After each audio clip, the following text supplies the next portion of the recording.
Good evening. I want to share a little something with you. Been studying, been learning some good things. So, welcome. Here we are. It's 24 September 24. Um, Coming off of the fall equinox, a day later, and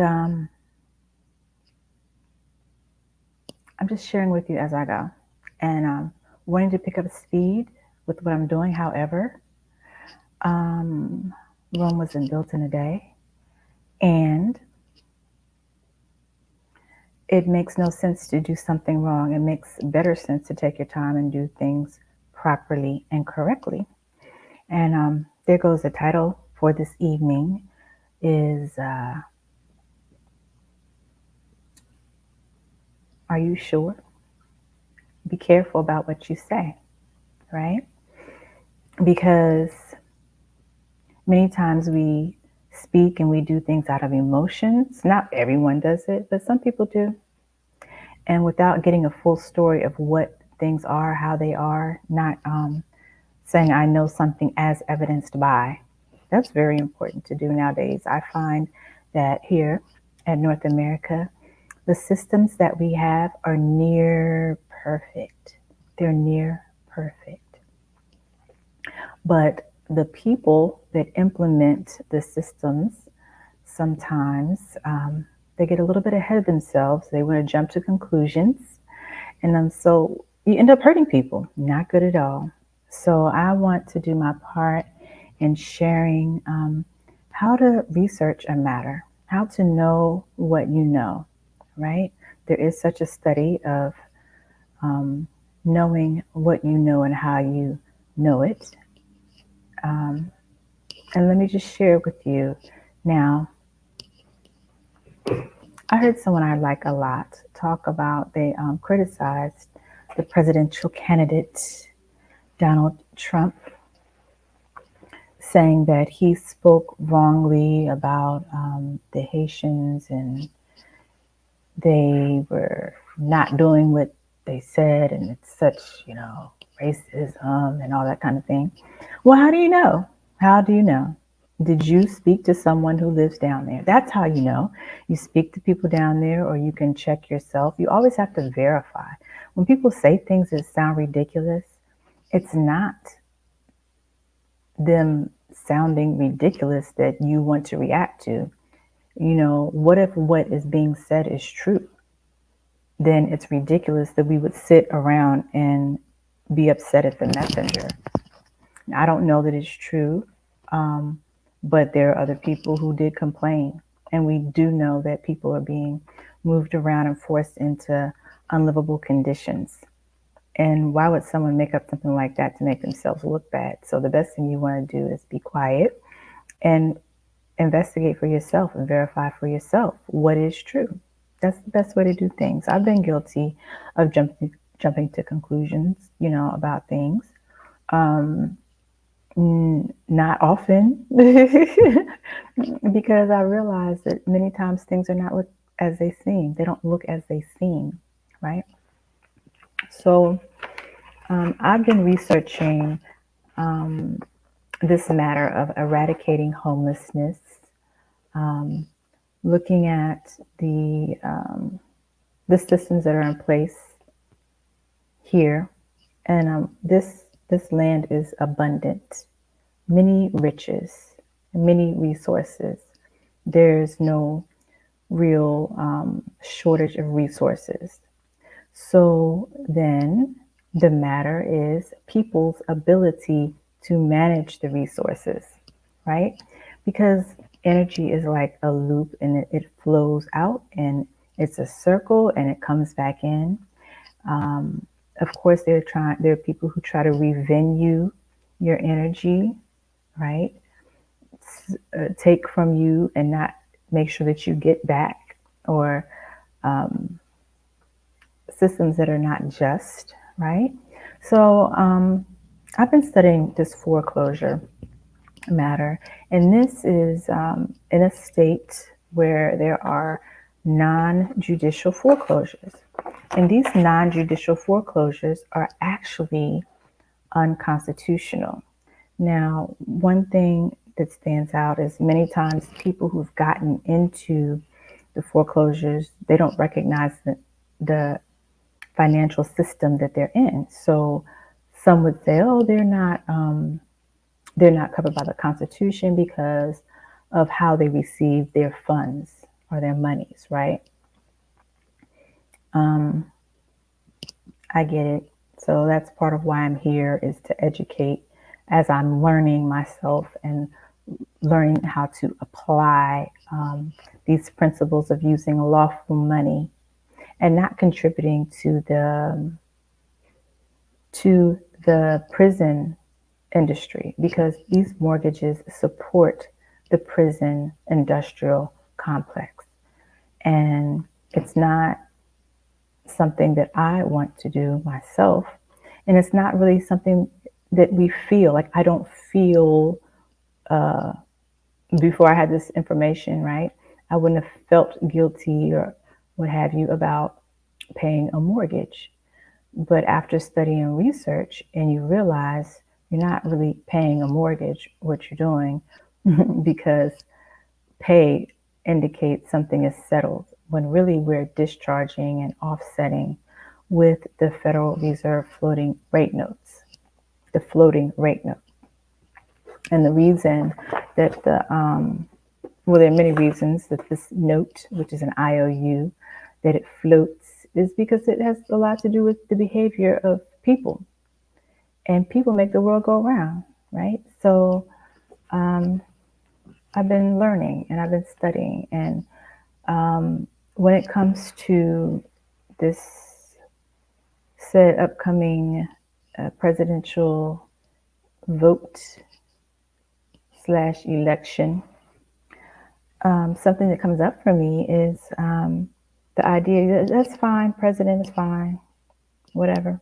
It does matter. I don't want to pretend like it doesn't matter, but what matters more is the president of your county, who is your sheriff.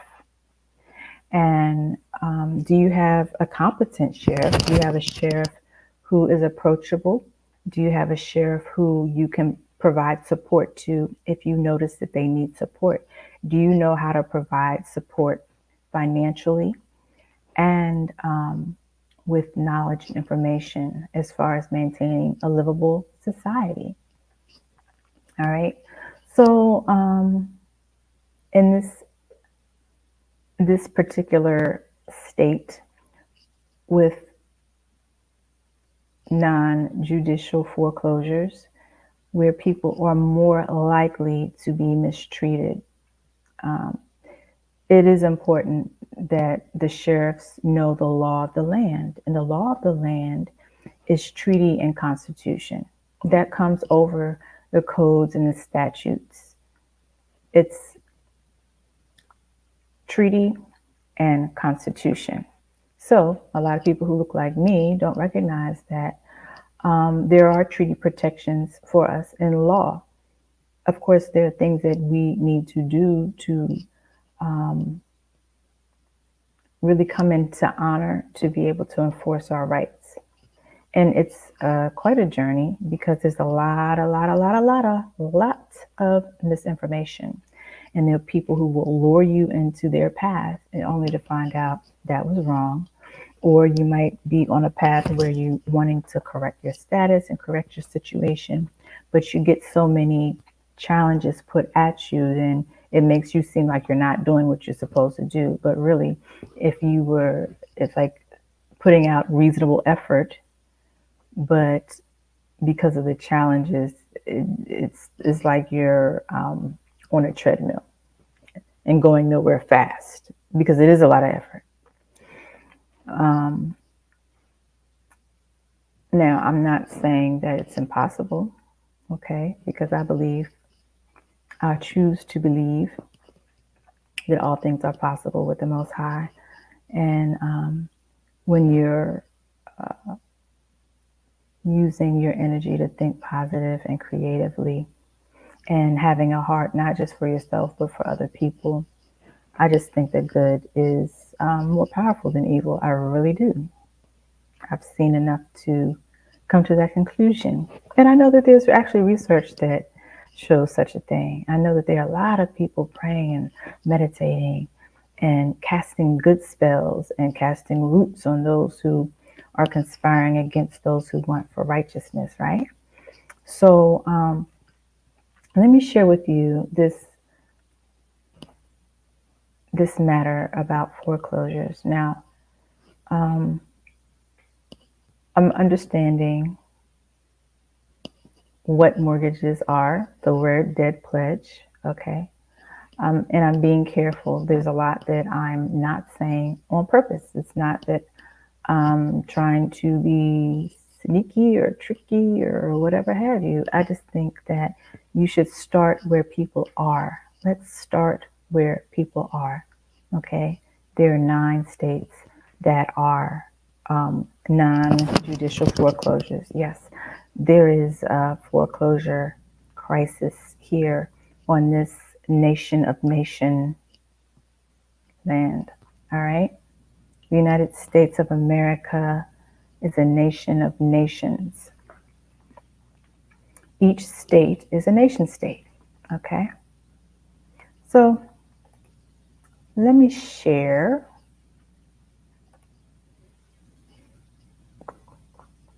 Oh, this is the wrong thing. Oh, well, I'm going to talk about it with you. All right. So I'm not going to share quite yet. This is a beautiful diagram. I really want you to know about it. Okay, this is going to be about the Maryland tenant and foreclosure timeline. Now, Baltimore is, this is not particularly about Baltimore, but I'm going to talk about it because a lot of times in Baltimore, there will be owners and they'll rent out the properties, right? And so a lot of the law is written in a way that protects tenants. Now, you can be a tenant on a lease, or you might be a tenant without a lease. And even depending on how you own the property, you might be a fee simple owner in a tenancy relationship with the corporate state. Okay, so tenancy is not just as it relates to a renter leasing. And then let's say you don't own something fee simple, which would be maybe one owner, last name, first name, but many times it's on the record wrong. It'll be on the record as first name, last name. That's not your true name. Your true name would be last name, first name, as in when you, let's say in the military, or when you sign an application for let's say medical services. You ever notice if you ever have to fill in an application for medical services, they always put your last name first. That's your creditor side. Okay, that's the creditor side of the account that's associated with your Sept KV trust account. Okay, so let me see here. Full download history. Where is my graph?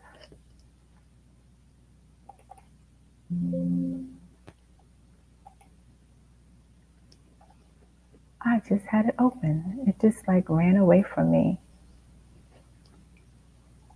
Well,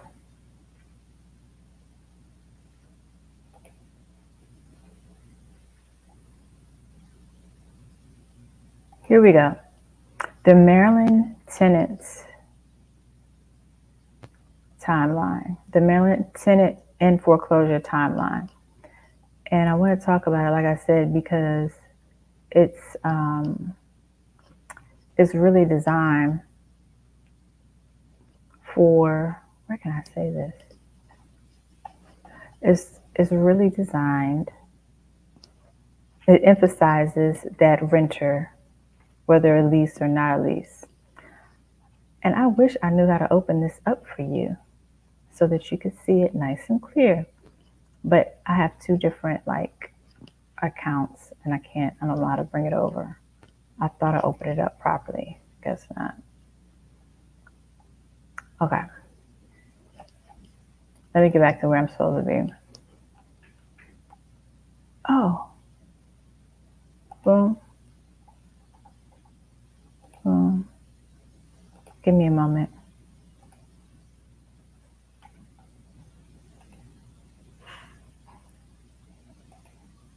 Here we go. Yay.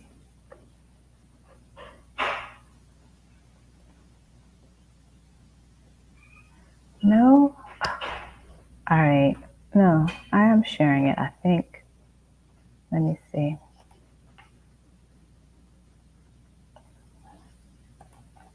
Kinda. Not really, right? All right. I'm going to close this out. It says I'm sharing the screen, but you can't see, so let's not do anything. I'm going to hold this up, and hopefully you can see it. Hopefully it's not in reverse. All right. Boom. Okay. So the first step is it's the first notice of a foreclosure filing in court. Okay, well, let me just start here and tell you what's wrong with foreclosures and why they're unconstitutional. Because you're supposed to be, first of all, it's supposed to be gold and silver. That's what the Constitution says. No state shall create money that's not gold and silver. And the good thing about it is that it restrains large government. But now the way the economy is growing, right? I think there does need to be something. Well, since 1933, we've been off of the gold standard. Okay, I'm not going to get too deep into this right now because we could talk a long time about this. But the point I'm trying to make is that our economy right now is built on some fraudulent processes.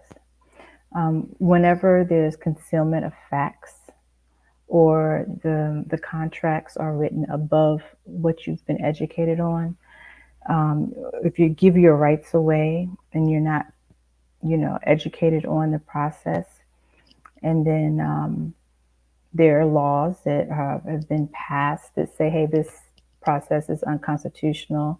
It's not equity. It's not correct, right? But yet the pattern still continues over and over. It's fraud. It's not like just a little, well, even mistake could be fraud too. Okay. But, mistake sounds better, an error, but intentional omissions over time is not good. And it would be considered fraud. And fraud vitiates all contracts, which means it makes them, null and void and unenforceable. All right. But if you've given away your rights to possess the property within it, then if you don't know how to combat that, how to rescind a signature, or how to play their game of court and understanding that's the realm of the dead and that sort of thing, and that these foreclosures, many of them should be held on the federal level and Article 3 courts where people exist, because it is real people who are affected by these processes. Are there rules in place for discharging and offsetting? Yes. But for some reason, I haven't totally figured out myself. I don't want to jump to a conclusion. People do not implement these policies. I think I'm starting to think that people are delusional. Who is delusional? People who have been making money off of the derivative markets and off of this usury and that sort of thing. And many of the people who've been making money off of usury, they full well know, because in their culture, they don't participate in usury. They don't tax each other. They sell amongst themselves. They don't use public banking. So they know what usury is and they see what's happening in the economy. But for some reason, they're holding on to a way of bringing in accepted value.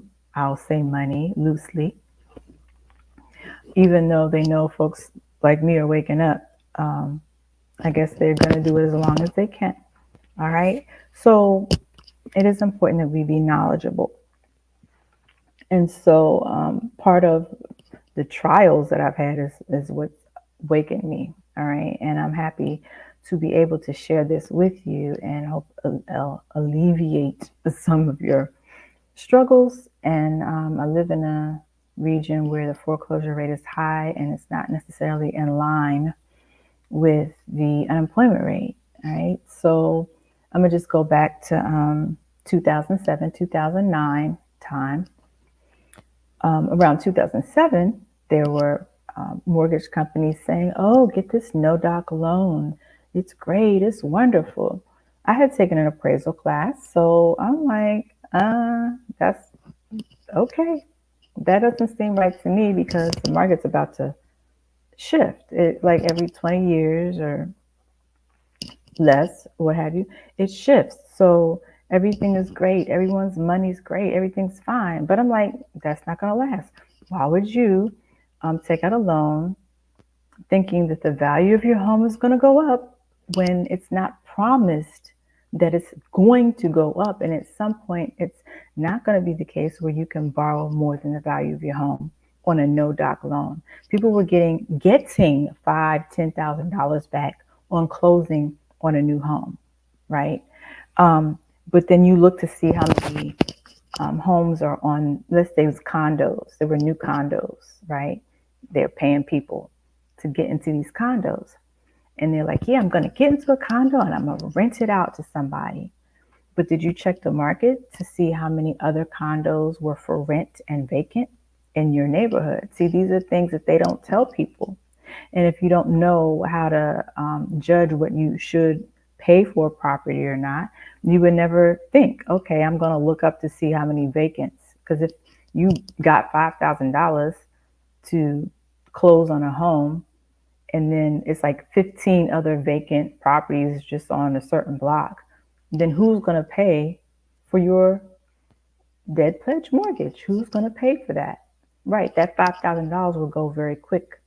And I know people who, they actually, people get cruddy when it comes to certain business deals. Be careful who you go into business with. No, don't rely on the other person. I know people who were this one man, he went into partnership with someone. They split the funds on the closing, getting into it. They didn't put anything down. They received money, right? And then the property sat on the market. They were not able to rent it.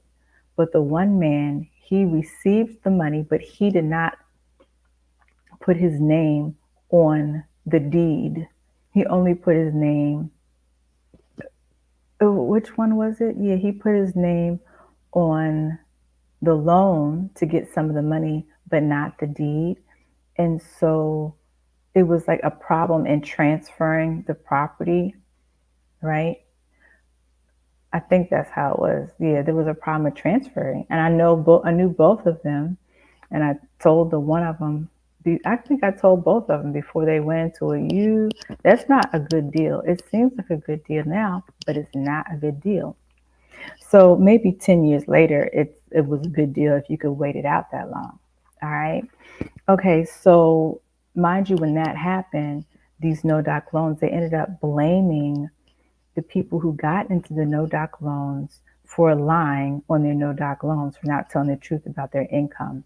That's not the reason that the market went the way the market does what it does. And there's a cycle and there's a pattern and it's well known. This is not new. And so what happened was they made these loan products available to people who were not educated about how the economy works. That's what happened.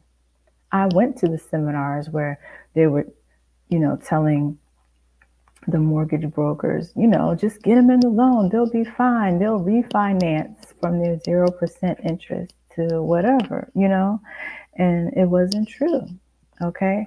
And so then you end up losing your home and being homeless, or maybe, staying with a friend or whatever. That is called effective homelessness, when you're not on a lease or you're not in an agreement that's stable. All right. Effective homelessness is what that's called. And when people are evicted and ejected from wherever they are, where their abode is, or where their domicile is, it is particularly traumatizing and particularly stressful. And it's known that it is.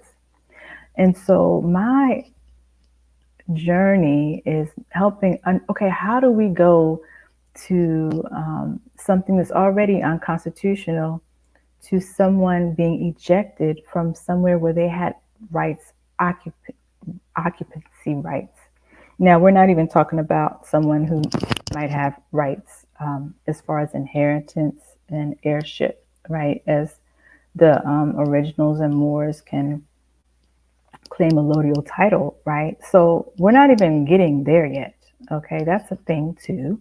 I'm stuck on the part of someone who thought that they got a loan, but they didn't. They actually gave permission for their estates to have funds. Well, as an intermediator, the banks act as an intermediary between the debtor side and the creditor side of your account, right? So you gave permission for them to act as a intermediary, and get the credits from your account. And then you agree to pay them back from the monies that came from your credit side. So it's not a loan, okay? It's not a loan. I don't know what you call it, but it's not a loan. Plus, you can't make loan to your own stock. In our states, the name would be considered like stock of the corporation.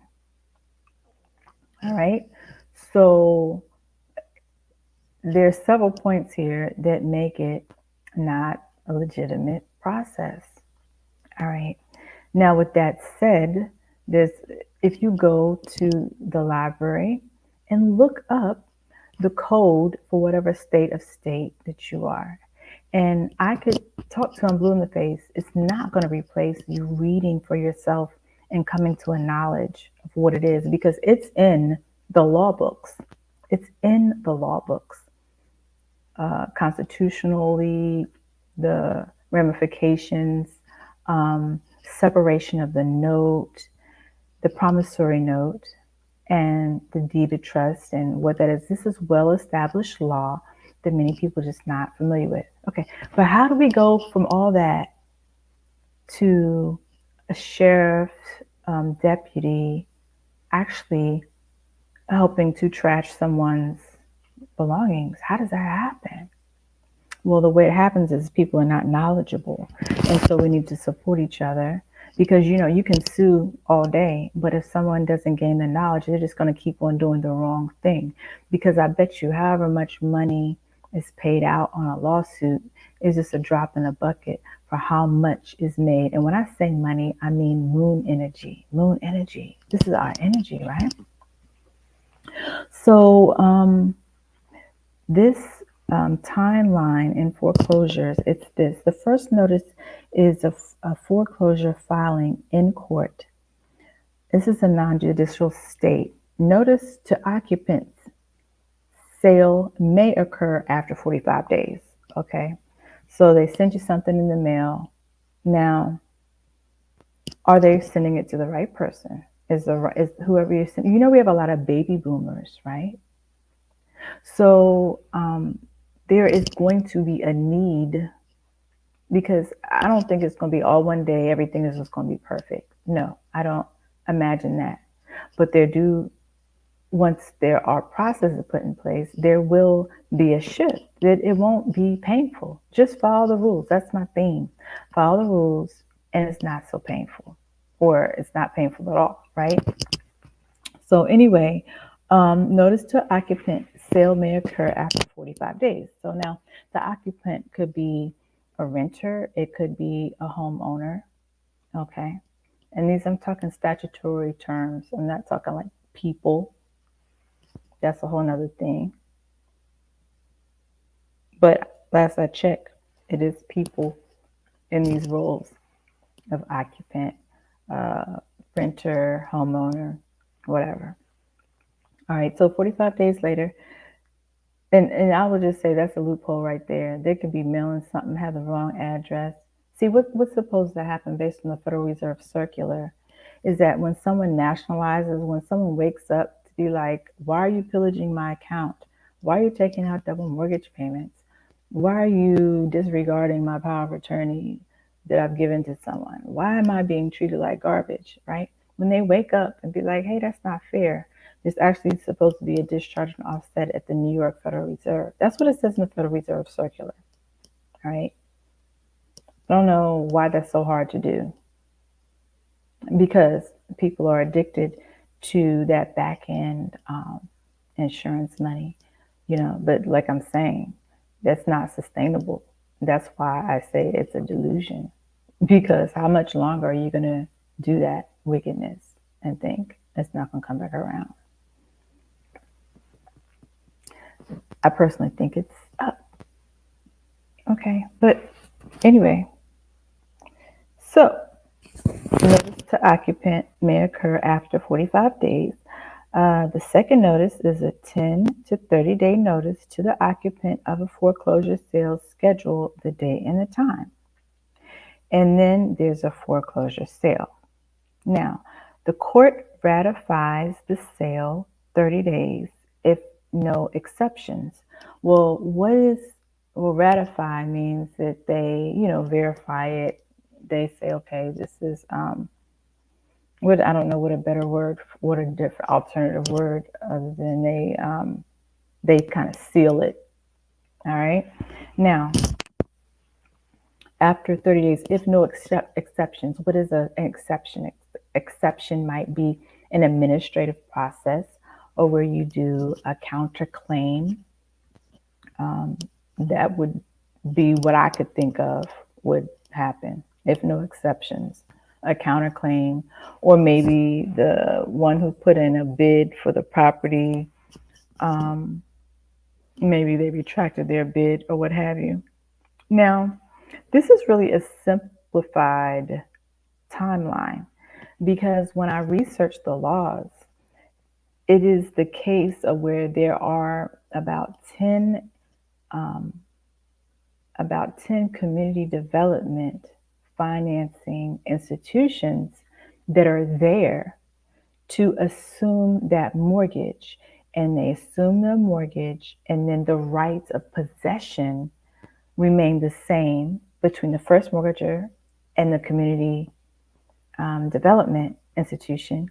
And the institution, they acquire that mortgage instrument, debt pledge instrument, with the intent of maintaining the possession of the home with that original mortgagor. A mortgagor is the one whose account is taken out of, right? And they give the mortgage to the mortgagee. So the bank they receive it as the mortgagee. The mortgagor created the mortgage. You create the mortgage with your signature. Okay? That's powerful, knowing that you create the mortgage with your signature. How do I know that that's powerful? Because I read, and it clearly states that's one of the stipulations. And if you sign something in fraud, then you have the right to rescind your signature based on fraud. All contracts that start in fraud remain in fraud. You can rescind your signature. But how many people know to read that? How many people understand that? Hopefully more. Hopefully somebody will stumble upon this and be like, get out of here. Okay, so the court ratifies the sale after 30 days if no exceptions. All right, Then next is the transfer of the title. Now, a title is like the bundle of rights. It's a concept. Now, you've probably heard of the term certificate of title, right? So it's a certificate indicating your bundle of rights. Okay? Different from a deed, closely related. A deed, someone is something you do, a deed, a writing, that's a deed. Different from a title and your certificate of title. So if someone says, I have title or take title, right? That title would be evidenced by the certificate of title, right? Just like your certificate of live birth is like a certificate of title. Okay, you have rights, and then those rights are split between beneficial ownership and then legal title, legal ownership. So that goes why many make the claim of beneficial owner, especially if you're not like, well, that's a whole nother story. I don't want to get into that too much. But let me just read to you what their definition of title is. I know it's a bundle of rights. It's rights to possess, it's rights to enjoy, and so forth. But I want to be clear. The best definition of title. Oh, no, I should have looked it up earlier. Okay, so like I said, the right to possess, the right to enjoy, the right probably to modify, title, real estate. I know it's 5. And let's see. The right to possess the property, the right to use and maintain the property, the right to rent or transfer the property, the right to enjoy the property, the right to limit who can come onto the property or to use it. And so the laws, when one is acquiring this title and it's from an owner occupant, that's different than when they're acquiring it from a renter. And it's also different if who is acquiring it is a real estate investor or if they're acquiring it for their own occupancy. Okay. So this is important because if you don't understand this, then you're not going to be connected to how to fix it and fix it right. And we'll always walk in fear. And when people who are in fear, they are dangerous. All right. When people walk in fear, they're dangerous. And the economy over here in North America is very much dependent on the mortgage market. So when we are clear about what's happening and we have reasonable strategies on addressing this, then we can solve it. We can do that. All right. And somebody promising you some down payment to get you into a house. I mean, didn't they do that before? Weren't we here before? Are we boo-boo the fool? Now we have the internet. No, we're not boo-boo the fool. We're not, because this is the information age. The things that were said 20, 30 years ago, people are like, okay, that's great. Well, now you got AI. We have so much right here that we can figure out something ain't right. Some people might not know exactly what ain't right, but they know something isn't right. And so we want to put our thinking caps on. All right. All right. So now, transfer of title, third notice, earliest time. Now, when you go, this is just like a little, let me see if I can get it so you can just see. This is just vaguely what this is. And it is vague because in between each one of these is the many laws and many rules that go along with it. All right. So the first one is knowing that we have government and we have corporate. These things mesh together. And we'll talk about some other time how all debt, public and private, is owned by the U.S. But if you don't recognize you're separate from the U.S., like you're a man or a woman, and that you don't have the debt, but it is your responsibility to know how to discharge and offset it, and know how to be responsible, and know how to live off of our estates, which I'm learning how to do. All right. So anyway, one of the things that stands out, right, is if it's owner occupant in there and the title transfers, there's certain things you have to do to perfect your security interest in that property. Why? Because you're acquiring the property from someone who has interest, and that change in title is not like absolute. You have to compensate them in equity. If they don't know to rescind their signature and they're like, hey, this whole thing is fraud. If they don't know to do that, the least you could do is compensate them in equity. So most real estate investors will either buy something that is occupied with a renter, and you follow the laws, and the laws are pretty good in Maryland to help protect people on that. Now, let's just say that's not the case. A lot of investors, they will buy abandoned properties. Why? Because then they don't have to worry about meeting the homeowner and negotiating them having another place to stay and that sort of thing. Okay. That is what an honorable merchant who invests in real estate would do. They would say, hey, that looks like a nice neighborhood. I really want a house in that neighborhood. Go talk to the people.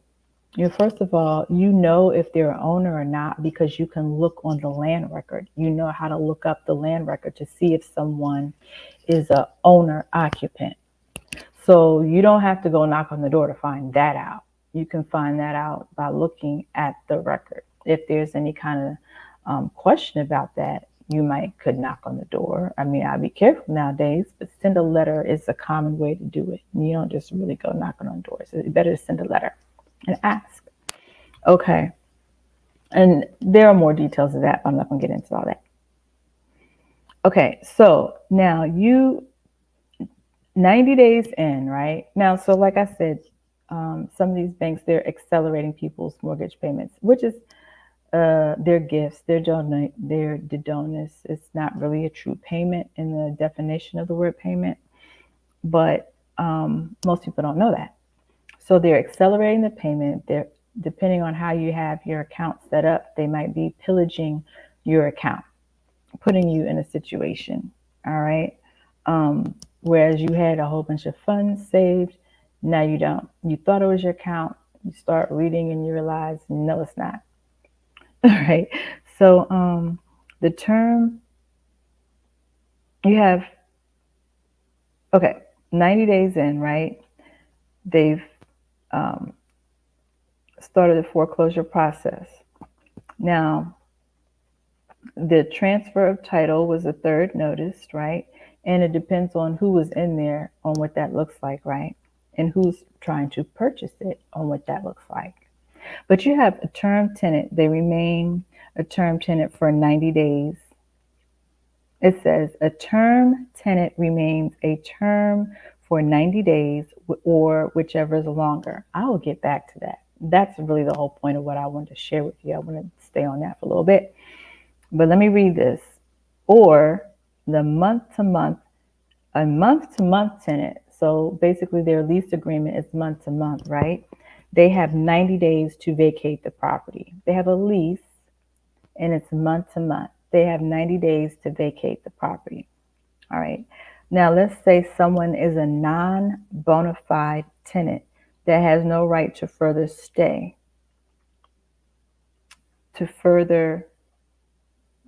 no right to further, to notice, or to stay. This, I actually found out something else on here that's like, I don't know who wrote this. Something wrong with that, how that reads to me. Anyway, bona fide, that means good, bona fide. All right, so a non-bona fide tenant, they're probably not going to be under a lease, but they're still a tenant. All right, you can be a tenant without a lease. All right, so a non-bona fide tenant has no right to further or notice to stay. Further to notice, I don't know what that's saying. All right, I know what it's saying, but how I was reading, I'm not getting that. All right, so there are three categories here. The term tenant remains for term or 90 days. Now, if an owner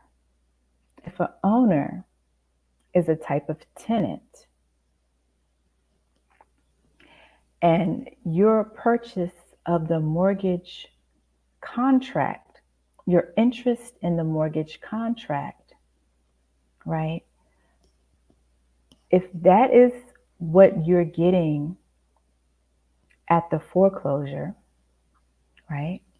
And you have in there a tenant that is a homeowner tenant, fee simple, and they don't agree to leave, then how long is the term? So the term tenant remains for the term or 90 days, whichever is longer. They have the right of an occupant that is an owner that has put in maybe a down payment, who knows how many mortgage gifts they've given, $40,000, $50,000, who knows how long they've been paying, all right, into this property. And the term tenant remains for term or 90 days, whichever is longer. The term would be indefinite until you compensate them in equity for whatever they put in and they agree that that is adequate and they decide and contract with you to leave. Or you could go to them and you could say, hey, I bought the security interest in this, in the mortgage, I bought that from the other company. I want you to pay me a mortgage to stay here. Do you agree to do that? And if that tenant, owner, occupant, tenant says, yeah, I'll do that, then maybe you'll get some income in, right? But if they don't say that, their rights don't terminate. Then the other option is when it's an occupied property like that, in that case, the trustee, the trustee for the promissory note and the deed of trust, that trustee is supposed to forward it to one of the organizations that will acquire the interest in it, and they will allow that homeowner to remain in it. And that's actually not a bad idea to keep for people, especially if you don't have any rights to allodial title, right? That might not be a bad idea for the case that not wanting the market to crash, right? And allowing people who know how to create systems to come into honor as people nationalize. And as people nationalize, they're going to want their accounts to be nationalized. And then, yes, gold, silver, all that kind of thing to back the banks. I get it. But there are people who are fearful about things crashing. In the meantime, they're hurting good people. They're abusing good people. And so it's not sustainable. And so I'm just trying to say, if I don't think there are a lot of investors that would buy occupied properties without talking to the homeowner. And if they do, that is what we call buyer beware. And as an agent and a merchant, they must know the laws of whatever state. So they must know that what they're doing is purchasing something and it's unconstitutional and they could lose whatever funds that they put into it. If they have title insurance, okay. But at the same time, it's unlawful. It's unlawful. And maybe if they don't know, that means they're just a sloppy investor. And if they do know, that means that there's a serious lack in character and ethics to put out people who are to be compensated. That's how it works in North America. The government, anytime a government would take a property, they cannot do so without compensating. They cannot do so without compensating the national. That's another thing. You might want to know who you're putting out. Are you putting out a national or are you putting out a citizen? Because if it's documented that you're putting out a national, these are criminal offenses. These folks are protected by the Geneva Convention. Okay? I happen to be a national. I'm just going to stop right there. So when you walk in righteousness and humility, you are protected. But when you don't, and you're just trying to make a buck, you put yourself in a position. All right. So now you have a motion for judgment of possession. That's the fourth notice. The occupant is served a motion, must respond within 30 days. And there's something called, I think, protected tenant foreclosure rights. Now, mind you, there's this little gap where if the bank forecloses on you because they want that back end money, the back end insurance payout, right? And I'm going to stop right there. So if this happens to an owner occupant, like I said, I didn't say this part. Whoever is purchasing at the foreclosure sale has a responsibility to put their efforts to dispossess the occupants. They're supposed to put their efforts in the civil court case record. But I happen to know of a situation where they didn't do that. They just moseyed over to landlord-tenant court and claimed that the homeowner basically had the rights of a squatter, which is none. And that's a severe breach in the process. And I do know that sometimes attorneys, they think they know because that's what's been going on, but that's not really what's true. That's not the law. Okay, and common law is not only like what is commonly done. I've heard that be said before, but that's not all. It's also based on the constitutions. It's based on the trust agreements that are in place. And our people really, if they know this, how to enforce this, they deserve the protections of common law, right? And like I said, I can't. I didn't know King George, Prince George myself, but even when I read the Constitution, I read the things that people didn't like. In Maryland, they decided that they wouldn't have treason. They wouldn't convict each other of treason. Who does that?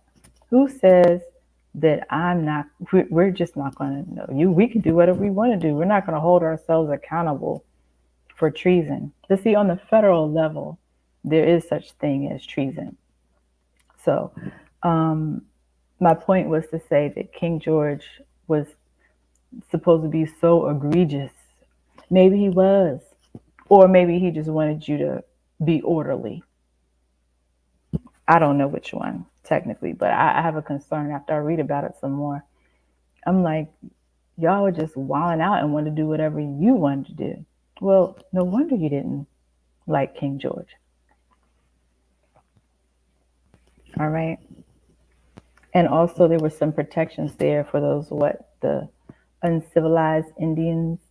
Those, those are the copper tone tribes that were like, I don't understand what y'all doing, trying to come take over my land. I don't appreciate it. So then they get just called uncivilized Indians. Okay. So, here we go now. So the court enters a judgment of possession to the foreclosure sale purchaser.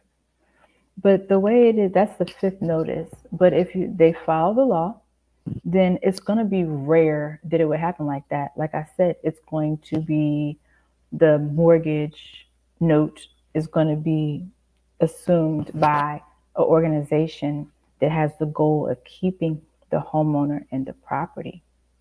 So it's not going to be a case where the sheriff would get a judgment of possession. Now, see, if that happens, let's just know this. It says on there, this judgment, this is not even for, I don't know what it says for foreclosure. I know what it says for landlord and tenant, which I get kind of how that could happen, but it's really supposed to come from the foreclosure case. If someone goes and they do a writing for a judgment saying grantor in possession wrongfully, that's actually against the law. The law says no one is supposed to, in word or deed, take actions to dispossess an owner of their rights in the property. The only way that they'll be able to do that is that if the homeowner said, okay, I'll start paying you a mortgage, and they put that in writing, and then the homeowner didn't do it anymore, then they would be qualified, justified in going to landlord tenant court. But if they don't have a lease, someone is there for term. And for term is until they don't want to be anymore, because you bought interest in a property and didn't check out what was going on. You were willing to step on someone else's rights. You were willing to trespass on someone's rights to get a home that was well maintained and well occupied, right? Rather than buying a vacant or talking to someone who really didn't want to live in their home anymore.